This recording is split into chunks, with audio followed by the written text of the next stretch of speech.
Hi, I'm Jean Newman Glock. It's my pleasure to introduce Chris Caldicott today, a distinguished travel writer, photographer, and author with a passion for exploring the world's most remote and exotic places. Chris started his career as an expedition photographer in residence for the Royal Geographical Society. There he traveled to some of the wildest and least accessible places on Earth, capturing breathtaking images of remote landscapes and indigenous cultures.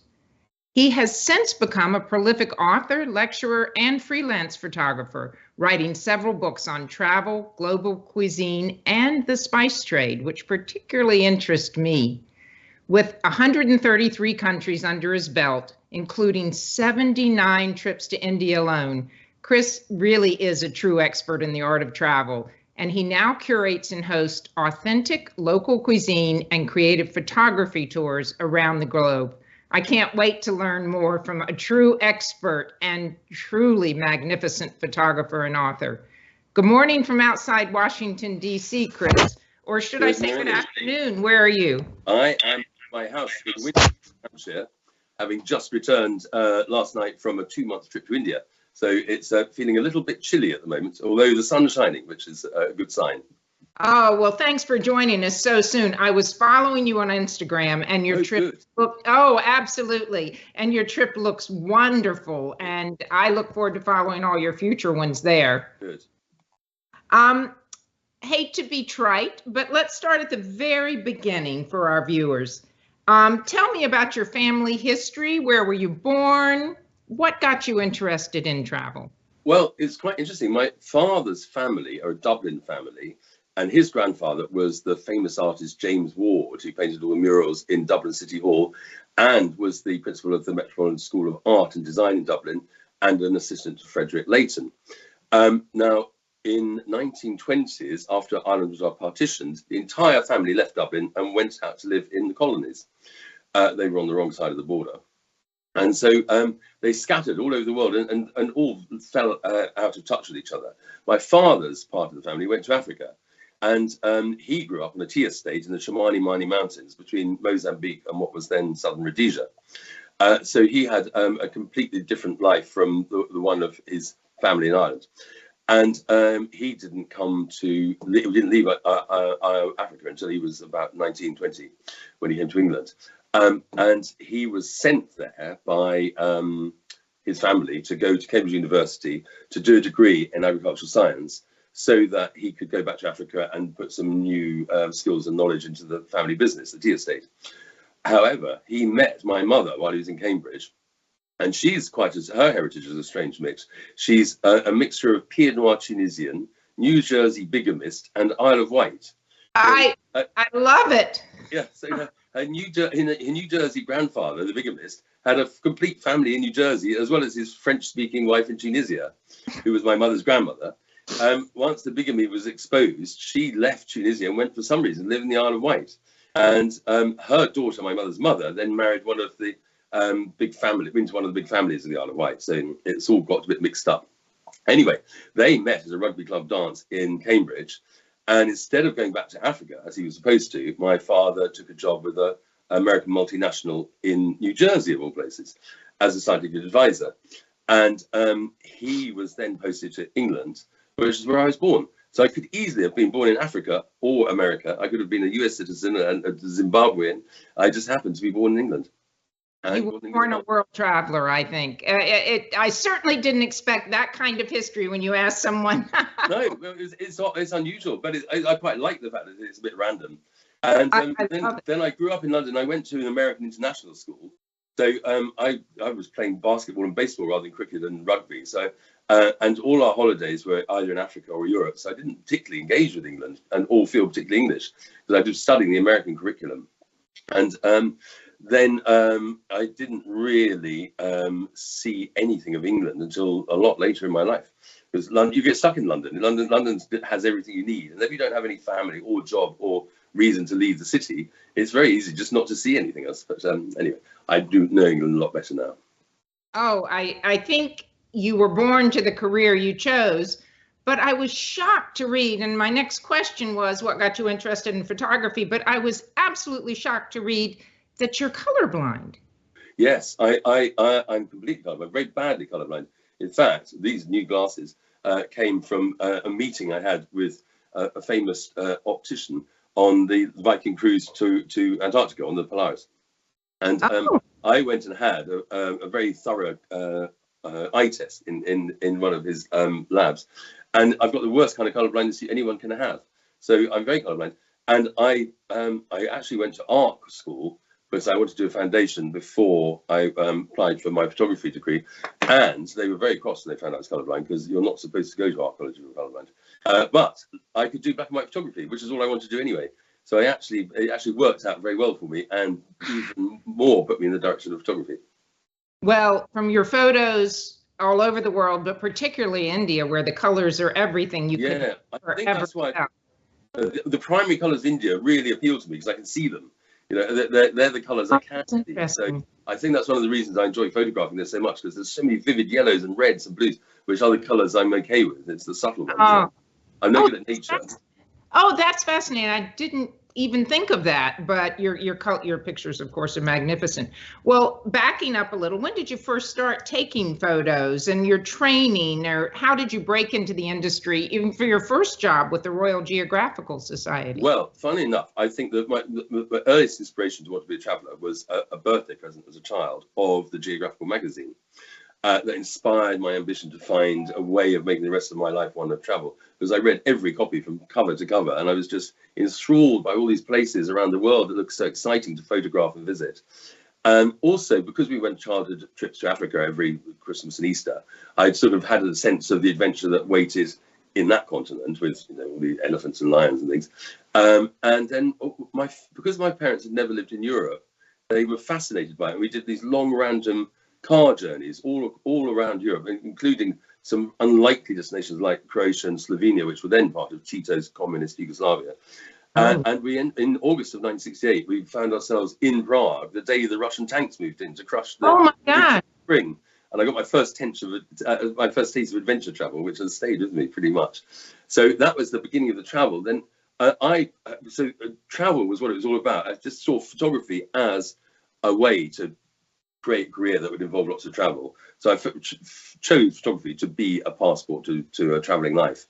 But in 1976, I applied to go to the only photographic arts degree that was available in Europe at the time, which was at the Central London Film School in Regent Street. They only had 30 places, but I managed to get in. And as a present for being accepted, for my 18th birthday, my father gave me a Leica M6 camera, which was exactly the same model that my heroes, Wilson Thesiger and Cartier-Bresson, had used to record their travels. So there it is. Yeah, that is the Leica. So it was all meant to happen, I guess. After that, meant to happen, but with a great talent behind it. Your humility is coming through. Well, it was good. It was quite useful doing a degree. I mean, they're not very vocational, these degrees. They're mostly about philosophy, and they're rather academic. You can actually learn what you need to know about photography in about 4 weeks. The other 3 years are all exploring concepts of communication and things. You may hear from them, yeah. And then we had long summer holidays between terms, and every summer I would catch what was then called the magic bus from Victoria Coach Station to Kathmandu, which was £33 one way. It was amazingly good value. It took 3.5 weeks to get there, and it was appallingly uncomfortable. But what year were we talking about? 76. That was the first time I went, and we crossed the whole of Europe, then all of Turkey to Mount Ararat, and then into Iran at Dogu Bayazat, then the whole of Iran, then through Afghanistan with Herat and Kabul and Jalalabad, over the Khyber Pass into Pakistan at Peshawar, then down the Grand Trunk Road through Lahore and Amritsar to Lucknow, then up into the mountains to Kathmandu. And it was a fascinating opening of a whole new world I knew nothing about. They were all incredible countries, and all that route was completely open then. So it was a great opportunity to build up a nice portfolio of travel images. When you went through the list, I just ached for thinking, I can't go there now. I can't go there now. It's so fortunate. I think your next book needs to be The Magic Bus from London to, and there's just something very evocative about that. It was a very evocative time, and anyway, as soon as I finished that degree, I got a job. I needed to buy cameras. I wanted to be a freelance photographer with my own equipment. And I found the easiest way to earn a lot of money quickly was to be a truck driver. And so I got a job working for a fine art shipping company, delivering paintings to galleries and antiques to collectors all over Europe, which is incredible fun. It's living in the truck and traveling and being paid enormous amounts of money for it, because you're basically working 24 hours a day. So that was a nice further adventure in travel, and yet another possibility of taking more photographs. Then in the winter of 1979, I went back to Afghanistan, because it always been my favourite place on that long magic bus journey. And we never had time to get off the bus, so we always saw was out of the coach window. I wanted to go back and really explore it. And so I got a return air ticket to Kabul on Afghan Airways, and went up to Mazar-e-Sharif in the north, which is one of the places I really wanted to see. And unfortunately, I arrived there 3 days before the Russians invaded from Uzbekistan. I don't know that I would travel with you after hearing the two incidents. You're a precursor. This time I had no quick escape from the Russian tanks. I got caught, and I was captured by the Russian army and taken captive in a troop carrier, and then had to spend 7 days driving across the desert to Kabul and wait for the Russians to gain control of Kabul airport so they could deport me back to England. So yet again, another taste of adventure came my way randomly.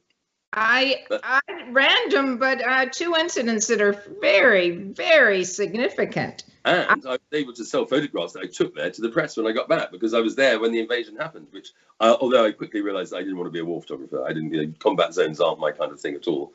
I was very glad to get home from there.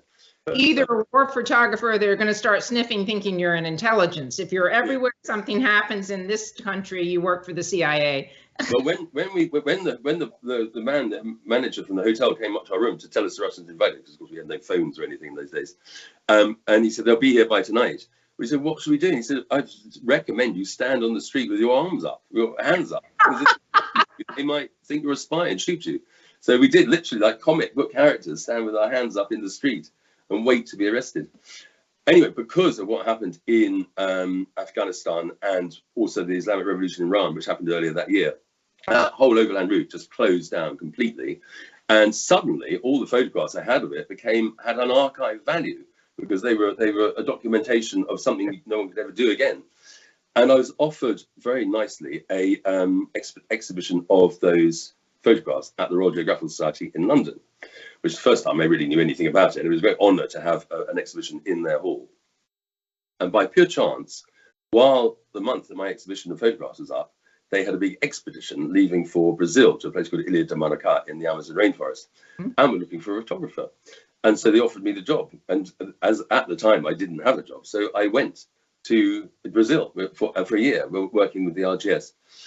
And when I got back from that trip, they offered me a full-time position as photographer in residence, which was a life-changing thing, because it was literally my first photographic job was photography in residence at the Royal Geographical Society.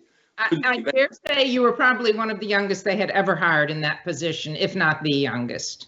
Yeah, it was definitely a young man's life. In fact, when I reached the age of 30, my father suggested to me that while it was a wonderful life for a young man with no commitments, if I had any intentions of ever getting married, I needed to get real and get a proper job that was a bit more sort of, better paid and more stable, which I did. So I took his advice and I got a job with an advertising agency in Soho in London.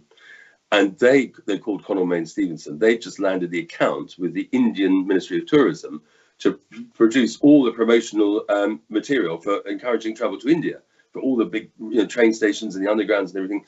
And they needed a photographer to go and spend lots of time in India photographing. And so that, again, it was a very fortuitous right place at the right time opportunity. For a right place, right time, but for a very gifted person. It wouldn't have worked out for everyone. I have been very lucky. I mean, it just seems to keep happening. And it's mostly a lot of fun too. Well, I can tell. And everyone listening to this will tell this isn't scripted, because I thought we were going to talk photographs. I have a long list of questions, but this is so much more fascinating. Yeah, well, it isn't. Wait till we get to the photos. Yeah, it was the thing that made it all happen, really. There's the photos are a byproduct almost of all these opportunities that came my way through, taking opportunities as they appeared. And of course, then all the magazines and newspapers all over the world started taking travel seriously, and they were all having travel supplements, travel pages, travel sections, which they needed to fill with photographs and stories. And there was a shortage of travelers in those days. So most people hadn't been to places like Brazil and India. And so I found it very easy to get lots and lots of work just doing travel writing for the media, which again opened up another whole avenue of opportunities. You know, but just chatting with you now, and we hadn't been able to chat before, your passion's still infectious, and it comes through in your speech, but also in your photographs. So yeah. Before we go straight to photographs, do you have a favorite way to travel now? You've certainly done magic bus, planes, trains, ships. Do you have a favorite way, or is it just this is a very interesting question, particularly considering what we're doing here. But I've had it with buses, definitely. I don't mind the odd train journey. I love aeroplanes and airports. I find it frustrating that trains are so expensive, because I'd love to travel more by train. But the great revelation in my life recently has been Viking introducing me to the utter pleasure of traveling by sea, by river, on ships and boats. And that's just changed everything for me. And I realized I'd been lucky enough to go to all these different countries, but most of the world's water, and I hadn't seen any of it. Water was the thing I had no experience of. And I've just loved going on these Viking cruises. I think nothing beats arriving anywhere by ship, just sailing into a port at dawn. It's the way people have been arriving for hundreds and hundreds of years, not airports out in the suburbs. And I love sailing into Cape Town or New York or Hanoi at dawn. Absolutely fabulous. And then at sunset, you sail out into the ocean for another adventure. And I love the sea days. I think the sea days just give the gift of time a sea day offers, just to sit and contemplate the vastness of the oceans. We travelled from Barbados to New York. We had 3 whole days at sea, and it's all the same every day, which is actually rather nice, because you don't have to deal with it. You just do other things. It's very, very exciting. I share that passion with you, which is why I joined the Viking team last year, and days at sea with fellow guests who have the same passions as we share. It's a real gift. It truly is. I honestly love it. And of course, there's the obvious thing about to unpack and repack. And also, I think Viking do it so well that everyone's so friendly, the staff are so good, and everything you could possibly want seems to be there. So it's a lovely way of travel, and I hope we'll do a lot more of it. I didn't quite expect that answer, and it wasn't planted, but I felt slightly embarrassed. It sounded like a plug, but actually it's true. It really is 100% true. I have discovered whole new joy in traveling thanks to Viking, and I can't compare them with anyone else, because I haven't been with anyone else, so they seem like a pretty good product to me. Well, to me, they attract people like you, and to meet somebody like you through now video and then on board someday is the gift as much as the travel. So thanks for sharing with us today. Before we get to India, which I know is your passion, I loved your postcards from Egypt TV series TV show that you did for Viking.TV, and we'll drop that link in the chat box. It was fabulous, and Egypt's my passion. I've been 26 times, but you taught me a lot in your show. But I would love to, if you wouldn't mind repeating the story about your Uncle Ted, because I know your other family. He's from that same Dublin family of the Wards. His name was Edwin Ward. So he was the brother of my famous artist grandfather, who was the Dublin principal of the art college. And I'd never even heard of him before. The night before I went to Egypt, I went to dinner with my mother, and she said, "Oh, you've got a famous Egyptologist uncle." I said, "Really?" And he said, "Yes, his name." Anyway, I looked him up, Googled him, and he apparently was very famous. And he was a renowned Egyptologist, and he was head of the ethnographical department of the Royal Scottish Museum in Edinburgh. And he was sent out to work with Sir Findus Petrie, who was the godfather of Egyptology at the time, on several digs representing the Scottish Museum, to make sure the British Museum didn't steal everything, because the British Museum liked to get in first, and they said that he was getting in for Scotland. And he was on several digs with, at the same time as Howard Carter, who of course went on to find Tutankhamun. But the most famous thing that Findus Petrie found while my uncle was out there was this thing called the Israel steel. And you have a picture of that I know we'll put up. Yeah, and it was this is it. There's me standing next to it, and it's a 10-foot high granite slab. And what's really interesting about it, there's hieroglyphs describing battles and kings and the usual stuff, but down at the bottom, protected by this sheet of glass, is a reference to Israel, written in 1208 BC, which was the first ever extra biblical source of proof that the Israelites were a bona fide community living in Egypt 1,200 years ago. And there'd never been, I mean, when the Egyptians wrote that down, they had no reason to make it up. So it's assumed to be totally true. And it tells the story of the Israelites and how they had to leave Egypt from slavery to find the promised land. So that's become a very important piece of archaeological find. And I'd never heard of it before, but I found it in the Egyptian Museum in Cairo.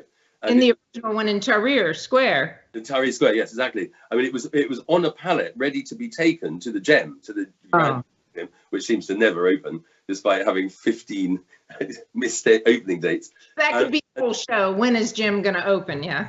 Yeah, the whole show, exactly. And but anyway, it was there, and of course, Gem hasn't opened, so it was still there, but it was all packed up on a pallet, ready to be taken out. So I was quite lucky to find it there.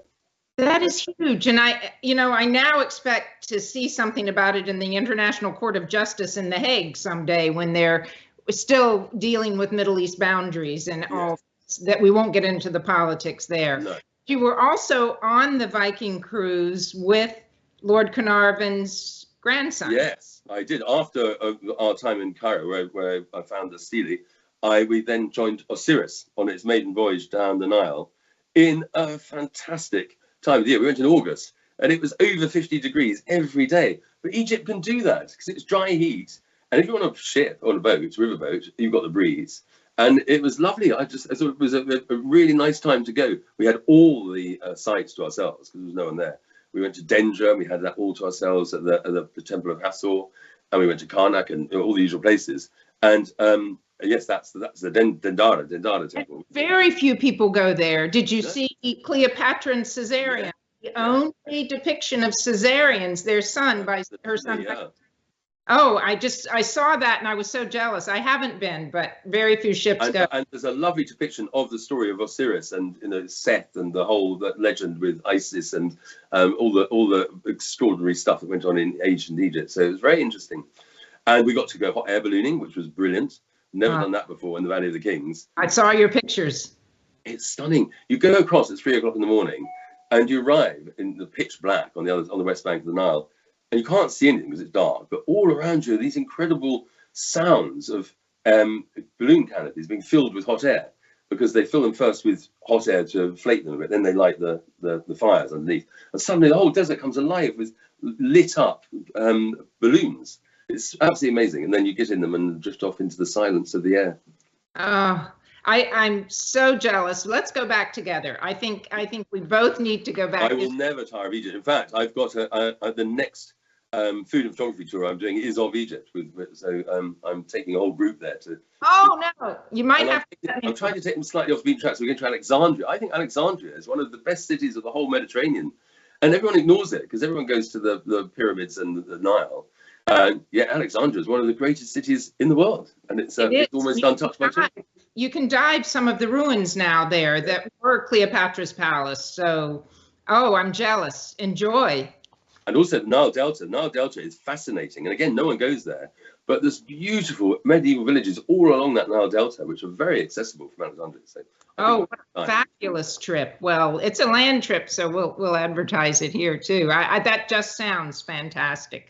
I could keep on Egypt, but I better move on to India because you have so much to teach us. And when did you, I think you've already told us when you first visited, but tell us, just give me a summary of your experience. What are the most fantastic things and what keeps drawing you back? We know the colors, but beyond that. My first experience was arriving there on the Magic Bus in 1976. And it felt like finding a pot of gold at the end of the rainbow. It was like this gift it was the most extreme travel experience I'd ever had. It was an intoxicating explosion of color, chaos, beauty, aromas as diverse as aromatic roses and mustard gas. And there's an anarchy about it in India, which if you connect with, can be very appealing. And I just loved everything about it, especially the people and the food.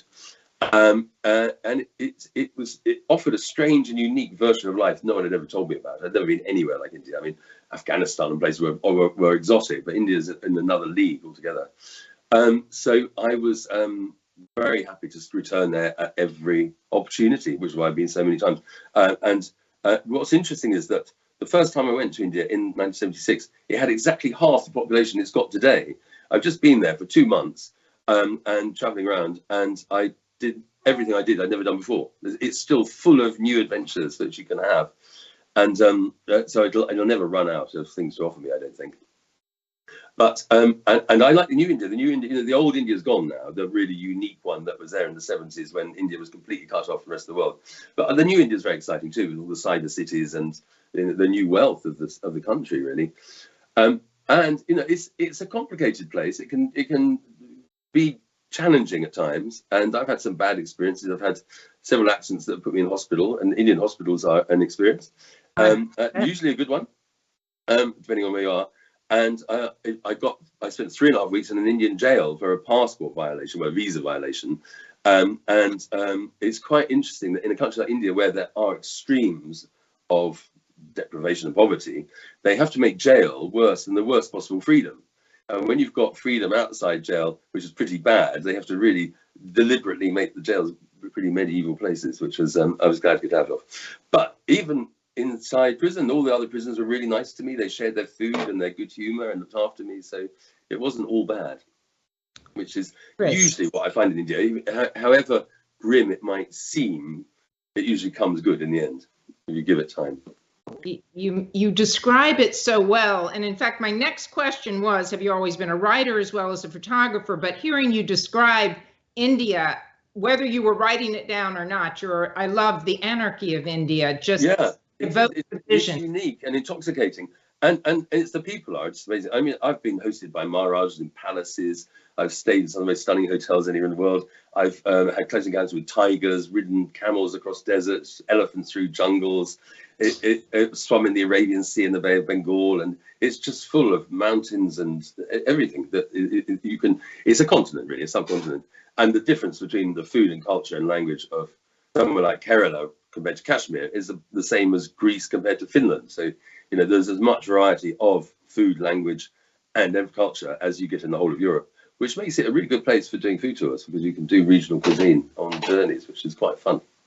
That is a perfect segue, because I was going to ask about your books, and you didn't know I did this, but as soon as I knew I was going to interview you, I have ordered your books. That's the best one.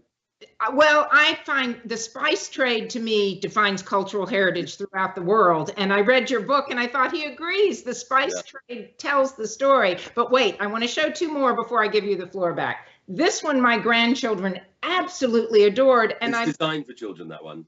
But you were into street food long before anyone was talking about it. Long before. And then to make a total shift, I loved this one. And I understand you and your late wife started the World Cafe was it in Covent Garden? Yes. So basically, a very old friend of mine, Nicholas Saunders, was the innovator and founder of Neal's Yard, which is, I don't know if you've ever been in Covent Garden. Many times. My daughter lives in London. Neal's Yard is a triangle of open space, full of trees and lovely pastoral buildings, sort of based on the kind of style of Amsterdam or Christiania in Denmark. And Nicholas wanted to create this lovely sort of space in the middle of London where it was full of tiny little innovative food businesses making authentic, good stuff. And the third part of the triangle was owned by George Harrison of the Beatles and the Monty Python team, who all shared it with their different businesses. They were all friends of Nicholas, and when they all decided to go off and do other things, they offered Nicholas the third building, the third side of the yard, which he accepted. And then he wanted to open up businesses in it. And I used to stay with Nicholas on my short trips to London between trips. He's not a cook, so we used to love going out into Soho at night and having all our favourite dish in each restaurant we knew. So we'd go and have our favourite Thai dish and our favourite Indian one and our favourite Indonesian, favourite Greek, favourite Italian. And we thought it'd be lovely to open a restaurant that just sold our favourite dish from every country in the world we've been to. And so he said, let's do that cafe thing. I said, Nick, I've never run a cafe. I don't know anything about it. He said, yeah, but there's a new person working down at the dairy who's an actress. She's worked in loads of cafes. Let's ask her to be our third partner. This was Carolyn. And so we asked Carolyn if she would want to give up acting and become a restaurateur. She said, yeah, definitely. So we opened the restaurant together and then fell in love and got married. And it lasted for 23 years. The restaurant, it did really well. We won a best vegetarian restaurant in London award in our very first 9 months, and so we were on the map. And also being vegetarian, we did vegetarian street food from around the world, because the whole of Neal's Yard was a vegetarian sort of themed place in those days, which was again ahead of its time. You know, we were actually vegan, but we didn't even know what the word meant then. And we never used vegetarian anywhere. We didn't want to put anybody off by thinking vegetarian food would be boring, so we never mentioned it was vegetarian, but it was. And the great thing was, every guidebook to London had a vegetarian section, so we got into every guide that every foreigner bought on their trips to London. So it was a good move. We did it street food style. So it was a live kitchen. There was no restaurant. It was just a kitchen. So you ate with the chefs in the kitchen, and the food was cooked for you in front of you as soon as you ordered it with fresh ingredients. So it was very atmospheric, and we played world music. And it gave me a gallery for my photographs in the middle of central London, where I could sell them off the wall, which was great. Oh, I worked on many levels.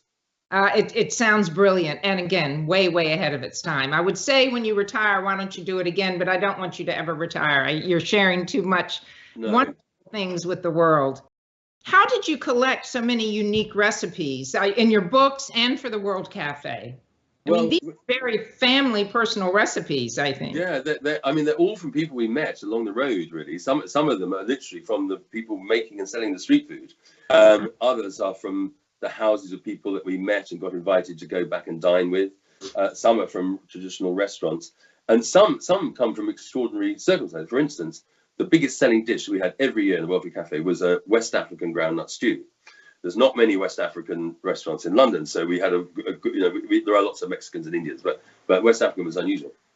And the way we found it was we were on a ferry boat, paddle steamer, going from Gao to Timbuktu through the desert on the Niger River, and we booked second-class cabins, and they were horrible. They were cramped and hot, and up on the first class deck, they allowed us to sleep on the deck. We had a little mosquito net tent, but the food was awful, even in first class. So we went down to third class, where all the Africans cooked home cooking, and they were cooking amazing food. And for $5, they were happy to share whole meals with us. And that's how we discovered this wonderful dish, which is, it starts off with ginger and cayenne peppers, and then it's groundnuts, as in peanuts. So it's a thick, spicy peanut sauce, which is then thinned out with pineapple juice. And then they cook sweet potatoes and cabbage in this wonderful, nutty, spicy stew. And then serve it with fried plantain, bananas, and beetroot salad and things. And it was a very popular dish in the restaurant. Oh, I didn't expect that's where you found the recipe, but I think that's brilliant. On a Viking ship I was on, an ocean ship, the head chef was Indian, and someone asked him to make their special favorite dish, and he did as well, and it was magnificent. So I think the tradition may continue. Yeah, I like the way Viking do these destination menus. I think it's really, really interesting the way that you obviously couldn't do it in Antarctica, but let's shift to Antarctica. I think you were on the cruise right after me. I was on Polaris's inaugural cruise, and again with a little trepidation. I do museums, I do warm weather, and the trip away, it was life-changing for me. Fantastic, probably best I ever did. A similar thing happened with the Galapagos. I never wanted to go to Galapagos. I couldn't see the point of going for such a long way to see some birds. And I like museums and food and architecture and people. But actually, it was amazing, the Galapagos. And Antarctica was similar. I couldn't quite work out why it was worth all the effort to get there, because I was open to being convinced, and I was totally convinced. I thought it was absolutely stunning. And the landscapes, the timelessness. I love the way the light and shade, especially going early in the season, because you get this lovely mixed weather. It's not sunny all the time, but you get really moody skies, and some of the light and shade patterns that you get are just stunning. And it kind of makes it feel a bit more wild and exotic and challenging than that photograph was one of my favorite from the whole trip. We found an island that no one had ever been on shore before. It was called Breakwater Island. And we went to shore, knowing that the penguins that lived there were going to see their first human beings in their lives. And this was my first penguin looking at me with total disdain. And I don't think he was thrilled, no. I thought he was going to be really pleased to see me, but he clearly wasn't. But penguins are hilarious. They're so majestic when they're porpoising in the water, and they come on land and they just keep falling over all the time. And every time they fall over, it seems to completely take them by surprise. It's never happened before. Well described. They're very endearing. It was a lot of fun spending time with penguins. Oh, I'm just glad we got your photographs there. But I agree, I was there early in the season, and to be the first footprints at the landings and to see the snow covered with very little rock visible was a true magical time. It was what I wanted it to be. It was a frozen white land full of drama like this. I don't want to go there when the sun's shining and the snow's melted. It wouldn't be the same, I don't think. But anyway, each to their own. But it was, I thought it was absolutely fantastic. And I loved all the sounds of the carving ice, the groaning and hissing of these huge glaciers as they succumb to gravity and plunge into the sea to create new icebergs. It was intoxicating, absolutely brilliant. I'm glad to hear it from you, because I keep saying it was the sounds and the silence that struck me almost more than the visual. And it is like nowhere else on Earth. And the sound of 50 fin whales blowing water all around you. I mean, that's magical and unforgettable, because you don't really see the whales very much, but you hear them coming up for air. And I thought that was really lovely. Oh, every moment to me was a gift. And I'm ready to go back there immediately. Yeah. I read that you participated in some of the citizen science on board, and I dare say you're probably not as much into science just as I wasn't into science, but I was mesmerized by the science they were doing on board. I pounded a fish to a pulp. What did you do for citizen science? As a vegetarian, I managed to get out of pounding fish to pulp. I went out on one of the science boats where we collected plankton and samples to analyze the quality of water. And I thought the whole plankton thing was fascinating. The lectures were excellent, done by the science team every evening. And this idea that this plankton is suspended in animation in the ice and then gets activated by the UV of the sun every summer and creates enough food for billions and billions of krill to feed off. And then all the other marine animals come to eat the krill, all the penguins and the whales and the seals, and this plankton, which just looks like green slime, is it's at the bottom of the food chain, but it's scientists. It's the secret of Antarctica. It's why everything happens there. I thought that was fascinating because it just looked grim, and but it's obviously a magical thing. And I love the way that we looked at samples of seawater for plastic particles. That was really interesting. The fact that plastic's already reached Antarctica. I did the same thing. I went on the sister ship to New York when it was on the way from the South Pole to the Great Lakes, and we did the same water analysis of New York Harbor, which was really interesting. Oh, that would be. I'll be doing that Great Lakes early this summer. Excuse the noise. It's a helicopter. I'm in near Washington, D.C. Oh, helicopters there. Yeah, lots of helicopters. I did a lecture at the Smithsonian Institute once. When I wrote my Spice Route book, the one you've got, the RGS asked me to lecture to their fellows about it, which I did. And then on the strength of that, the Smithsonian offered me to give the same lecture about, there was a Silk Road summer in Washington. Yes, I worked at the Smithsonian for 20 years. I remember the Silk Road summer. It was brilliant, and they wanted me to give a lecture about the role of spices on the Silk Road. Oh, fabulous. That was the first time I really engaged with the Silk Road, which is the inspiration, thank you, Mr. Smithsonian, to do my next book on the Silk Road. So there's a whole bit of the world I don't know yet, which I'm really looking forward to going to. Oh, I can't wait. And I do remember the Silk Road summer, and I dare say we may have bumped into each other. We may well have done. Yeah, it was really well done, and they treated me very well. And also, what was really interesting, they very generously paid me to do the lectures at the Smithsonian Institute, the RGS. As they should. Yeah, you never get a penny off the RGS. But but in return for that, I had to do lectures at inner city schools in Washington to the school children about the countries they came from, because a lot of them have never even been to the lands they come from, but I had. And so I was able to show them photographs of where their parents used to live and talk about the food with enthusiasm. And they really loved it, because I think they got a really positive view of the country they came from a stranger, which they seem to like. Well, I hope we can get you to, I still consider myself part of the institution as well as Viking. We can get you to come back and lecture. Yeah. Anytime you're available, they would love to have you. I know it. I think when I'm hoping to sort of reinvent myself with this Silk Road book, because I think it's a fascinating story. I'm going to do a culinary journey along the Silk Road, as I did a culinary journey on the spice routes. And so I'm basically going to travel from the Yellow Sea in Shanghai all the way to Venice, following Marco Polo's route in reverse through all the stans and and the Caucasus. But it might not be possible this year because there's still a lot of post-COVID stuff in China, and there's things going on with the Uyghurs, and it's not really easy to travel there at the moment. So I might actually do China next year and just do the Stans and the Caucasus and Iran this year. I love the reverse Marco Polo. Yeah, I'm following exactly the route he went, and then the last bit from Istanbul to Venice, I'm going to hopefully do on a Viking ship and sail it like Marco Polo did. I know they would love to have you, as well as the Smithsonian. So let me know when you come to watch. Then I can give lectures on the Silk Road, for the rest of my life, and have a book on it. So it'll be fun.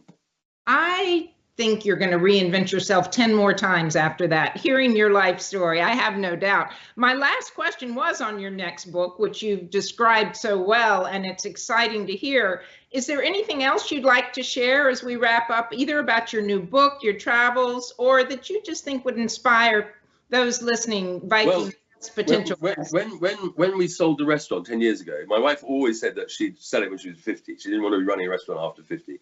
And really it was her restaurant. I was always off gallivanting. She ran it. And so then we wanted to try and spend some time working together. So we set up this new business where we curated these authentic food and creative photography tours. And we've led them all over the world. We've done them to Papua New Guinea, Burma, India, Morocco, Brazil, and they're really good fun. And obviously, unfortunately, she died during COVID, so I now have to do them on my own. But I've just done the two to India. I mean, these two I've just done to India were booked. They're tours that Carolyn actually designed, so I was kind of doing it for her. It was the first time I've done them on my own, and I realised that I can do them on my own. So I'd like to carry on doing those as well. I just take 15 people on a small group, and the idea is that we have the most authentic experience of regional cuisine we can have while staying in lovely, smart 5-star hotels, so that they're safe and easy. But you don't get 5-star hotels serving authentic food. A version of it, maybe, but it's much better to go out into the villages. Oh, they sound fabulous. And to me, cultural heritage and preserving it is my passion. And through food, you touch so many parts of every culture's heritage. And through your tours, you're helping preserve it and recognize it worldwide. I love that. And it's people have such passion for their food. And it's a really international language. You don't even be able to speak a word of each other's languages. You can still communicate through food. And it's a very convenient way of me explaining why I carry so much photographic equipment in dodgy countries. I just say I'm a chef, and I've heard that the food here is lovely. And they immediately say, yes, it is lovely. I say, oh, I bet your mother cooks a really nice aloo gobi. They say, oh, of course she does. It's brilliant. And suddenly you've got them on side talking about food, and it dilutes all the tension that can happen on board. Oh, just brilliant. I just loved interviewing you. And again, I'm not a professional interviewer, clearly, but your passion has made this such a fun chat. And again, I thought it was going to be mainly photography, and here we have covered the world. Yeah, it's mainly travel. Photography is a sideshow. Oh, listen, thank you so much for your time. It really has been fabulous. I know you're jet lagged after your trip to India, but it knocks you for six coming this way, because I should be in bed now. I sense you may always be jet lagged, though. I don't know that we could ever catch you when you've been in place for a long time. I hope I get to sail with you on a ship somewhere soon, or on one of your food tours. Chris, thank you so much. And we appreciate you joining us, and I hope to meet in person soon. Hope so, Jean. Thanks a lot. Take care. Bye-bye. Bye-bye. And to our viewers, I want to say thank you so much for joining us, Viking guests, potential guests, or those that just love experiencing travel through Viking TV. It's a gift to us all, and I'm honored to have been asked to interview Chris today. Take care. Bye-bye.